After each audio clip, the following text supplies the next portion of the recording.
Hey, bonjour à tous, c'est Atlas510. J'ai le plaisir aujourd'hui de vous retrouver pour une nouvelle vidéo. Comme vous avez dû le voir à la miniature, aujourd'hui c'est une vidéo un peu particulière parce que ça fait 2 ans que j'ai décidé de créer cette chaîne. Je vous en remercie parce que comme je vous l'ai dit sur la dernière vidéo, on est plus de 200 abonnés qui suivent ce que je fais, les vidéos que je vous propose, et c'est vraiment très encourageant. Ça me booste énormément pour vous sortir toujours plus de vidéos de meilleure qualité sur des deck profiles fun à compétitif, toujours aussi travaillés, avec des archétypes connus ou peu connus d'ailleurs. Donc en tout cas, je tenais à vous remercier. Si on m'avait dit qu'il y a 2 ans, j'aurais 200 abonnés, franchement, j'aurais signé tout de suite. Je suis très content parce que j'adore voir, quand je me lance un projet, j'adore voir qu'il évolue. Et avec cette chaîne, c'est le cas. Donc je vous en remercie. Et n'hésitez pas à me dire dans l'espace commentaire si vous avez des idées de vidéos sur lesquelles je pourrais travailler, sur des archétypes, sur n'importe quelle idée de projet qui pourrait vous intéresser. N'hésitez pas, je les étudierai avec grand plaisir. Donc voilà pour cette petite intro courte sur la vidéo des 2 ans. J'ai décidé aujourd'hui, donc pour cette vidéo, de vous faire une petite vidéo d'ouverture. Comme vous le savez, tous les mois j'achète des cartes et j'aime vous les présenter. C'est des vidéos que j'adore faire et en plus, grâce à vous, grâce à ces achats de cartes, ça vous spoil un peu les prochains decks que je vais faire. Donc là, il y a une grosse commande, j'ai environ une soixantaine de cartes, donc je vais vous les montrer tout de suite. Et comme ça, vous allez savoir quel deck je vais pouvoir vous présenter, bien sûr. Donc, il y a normalement 3 Triss Helios Megistius. Donc ça, c'est les cartes qui sont sorties dans Speed Duel. Comme vous le savez, j'aime beaucoup refaire les decks de l'animé GX. Et il me semble que ça, c'est joué par le professeur des Sliffers, c'est le professeur Banner, il me semble, je crois que ça s'appelle comme ça.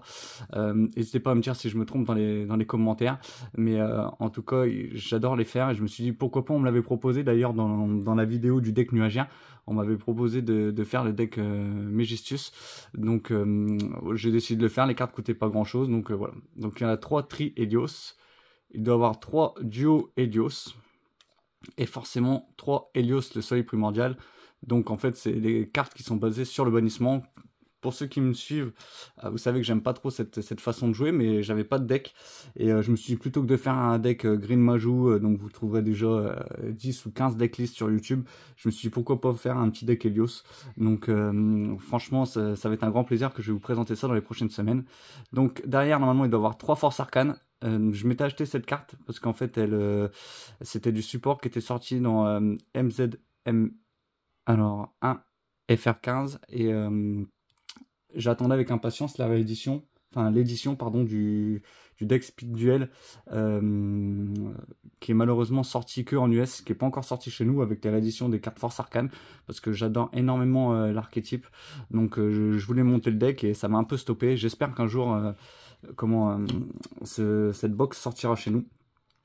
Derrière, j'ai acheté 3 diagrammes draconiques. Je pensais honnêtement à que la banlist allait la remettre à 3, mais elle nous apportait bien d'autres cartes des bannis, comme Colossus ou comme Harp qui est revenu à 3. Donc je me dis pourquoi pas pour la prochaine, je l'ai pris en x3. En plus, c'était la carte qui me manquait, donc je vais pouvoir. Je vous avais fait un deck profile budget de Trou Draco, donc je vais pouvoir vous faire un deck un peu plus poussé avec les diagrammes. Derrière, il y avait 2 soldats galactiques, non 3 pardon, 3 soldats galactiques, donc qui ont été réédités dans BLC1, donc je les avais pas, donc je me suis dit pourquoi pas les acheter. Derrière, pareil, 3 Wolf, c'était les cartes Seigneur Lumière qui me manquaient pour le deck Seigneur Lumière, donc j'espère pouvoir récupérer le support qui est sorti dans la dernière extension assez rapidement. Il me manquait 3 Lumina, et du coup j'ai pris 2 Lilas en plus, et une Minerva. Franchement, cette carte-là, elle est vraiment trop belle. Minerva l'a glorifiée. Donc X6 principal du deck Seigneur Lumière. Donc ouais, j'aimerais bien monter le deck Seigneur Lumière soit avec les marionnettes de l'ombre, soit pur. Donc en plus j'ai vu que le deck de structure normalement allait être édité pour cet été. Donc j'ai vraiment hâte de l'acheter en x3. Et derrière on va avoir d'autres cartes. Donc ça c'est pour un deck compétitif que j'ai décidé de faire. Je pense que ce sera, alors c'est un peu bizarre de dire ça, mais je pense que ce sera le dernier de l'année. Il y aura d'autres decks compétitifs, mais je pense plus vous allez voir comment les dragons du tonnerre. Non, pas Dragon du Tonnerre. Enfin, je vous les présenterai parce qu'il y a quelques cartes à la fin. Et le deck Orcust. Je pense que ça, ce sera les decks que je vais rebosser niveau compétitif. C'est des decks du format éternel que quand j'ai repris Yu-Gi-Oh! En 2019, c'était des decks qui étaient top méta. Et j'avais pas les moyens d'investir à l'époque. Et du coup, là, elles sont toutes rééditées. Et vous savez que j'aime beaucoup. J'aime beaucoup refaire des decks d'abord une première phase en les faisant budget et après en essayant de les rendre le plus fort possible en 2024. Donc voilà pour un petit peu tease des prochains decks compétitifs qui vont sortir sur la chaîne. Mais en tout cas, celui-là, il n'a rien à voir avec cela. Donc une batteuse solaire vigne. Donc pour ceux qui l'ont deviné, ce sera un deck plante. Donc guérisseur solaire vigne, jumeau solaire graine. Voilà pour les decks, voilà pour l'archétype solaire graine. Derrière, deux concons Rika. En fait, pourquoi j'ai décidé de monter ce deck? Parce que dans la dernière ouverture de collection, que je vous ai montré il y a maintenant 2 ou 3 semaines, j'avais récupéré pas mal de cartes Rika. Et j'ai commencé à m'intéresser à l'archétype plante. Et je me suis dit que c'est vrai que j'avais pas trop de decks combo. J'avais beaucoup de decks contrôle. Et j'avais pas du tout de deck combo. Donc je me suis penché sur le deck plante et j'ai décidé de le monter en fait. L'arme Larenrika, donc la X6 de rang 8, qui est très très forte, qui permet de sacrifier des monstres en effet rapide. Mudan la Ferrika, pareil, un monstre très important qui permet d'aller tuto une magie Rika. Donc le Pétale Rika, donc cette carte là elle est juste folle. Elle se réinvoque à chaque end phase de l'adversaire, donc c'est vraiment très très fort. Derrière, le petit Discolis Eterion, donc forcément, parce que qui dit plante, on va pouvoir jouer d'Eterion. Donc je l'avais pas eu dans mon ouverture des dernières Teen Box, donc j'ai décidé d'investir un Discolis Eterion, 2 Therion Lily, et je crois que c'était dans une ancienne ouverture de cartes où j'avais déjà eu Regulus, où j'avais déjà acheté Regulus. Donc là, mélange d'aromas, donc ça c'est des cartes qui sont sorties très très récemment dans l'avant-dernière extension. Donc mélange d'aromas, Romarin, Aroma Lilith, je sais pas encore si je vais les jouer, parce que le deck plante, il y a vraiment beaucoup d'archétypes pour les jouer, et je sais pas si je vais rajouter celui-là aux pommes. J'ai pris les cartes, elles coûtaient pas grand chose. Derrière, Magnolia, Aroma Lilith, et 3 Rosalina, Aroma Lilith. Bien sûr, bien sûr, bien sûr, pour ceux qui me suivent, vous savez que j'aime beaucoup le deck Salamandre. J'attendais avec impatience cette carte, le code de l'âme. Donc bien sûr qu'elle va rentrer en x3 dans le deck. D'ailleurs, je tenais à vous remercier aussi parce que à l'heure actuelle, c'est la vidéo qui a fait le plus de vues sur ma chaîne. Elle doit être à l'heure qu'il est à plus de 1400 vues. Donc c'est vraiment super, je vous en remercie.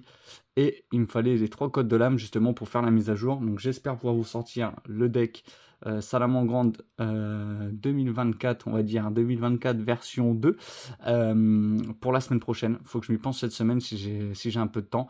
Mais en tout cas, voilà, 3 codes de l'âme. Derrière, on voit une personnage, la Ferrika, donc carte qui est assez compliquée à trouver, parce que mine de rien, il n'y en a pas beaucoup, il n'y en avait pas beaucoup sur CM, donc je vais avoir 3 ou 4 vendeurs qui la vendaient en état correct, donc je suis très content d'avoir pu l'acheter. Derrière, Danspion Sylvain, donc cette carte-là, elle est vraiment magnifique, avec, comment dire, dans un style très japonais, donc franchement, j'aime beaucoup cette carte-là. Derrière, 3 petits mondes, pareil, j'avais pas récupéré cette carte-là. Très très content de la récupérer. Derrière, ça c'est la carte normale la plus importante je pense dans Yu-Gi-Oh! 3 astucieux Lossi Solaire Graine. Donc celle-là, elle fait le café en fait. Elle est vraiment trop forte. Elle est à la base du combo principal dans Solaire Avalon. Donc franchement, très très fort. Derrière, un Dryas Solaire Avalon. Et voilà les cartes que je disais, pardon, les Ténèbres Dragons du Tonnerre. Donc les cartes Dragons du Tonnerre pour terminer le format éternel. Donc il y avait Orcus, Salamandre, Sky Striker et les Dragons du Tonnerre. Et il me manquait ces 2 petites cartes là que j'avais acheté juste avant la bonne liste, donc à un prix très très correct comparé à ce que ça a flambé après la déban de Colossus. Donc franchement très très content. Et derrière, un petit dragon attaquant qui va dans le deck. Donc je vais me pencher sur tout ça.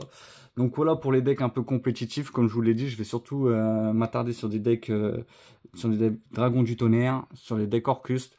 Sky Striker, je vous l'ai déjà présenté la semaine dernière le deck. J'espère vous présenter la semaine prochaine le deck le deck Salamandre avec une nouvelle version. Et puis bien sûr, il y aura des petits decks fun comme les 4 et avec les cartes Helios, pardon, pour bannir. Il y aura ce petit deck fun là, pourquoi pas un petit deck Seigneur Lumière qui va se balader. Donc franchement, je suis très très content de pouvoir vous faire un petit peu de pouvoir vous spoil un petit peu les futurs decks et vers quel axe va se diriger la présentation de deck profile de la chaîne. Donc voilà, c'était Atlas 510, au plaisir de vous retrouver pour une prochaine vidéo, à bientôt.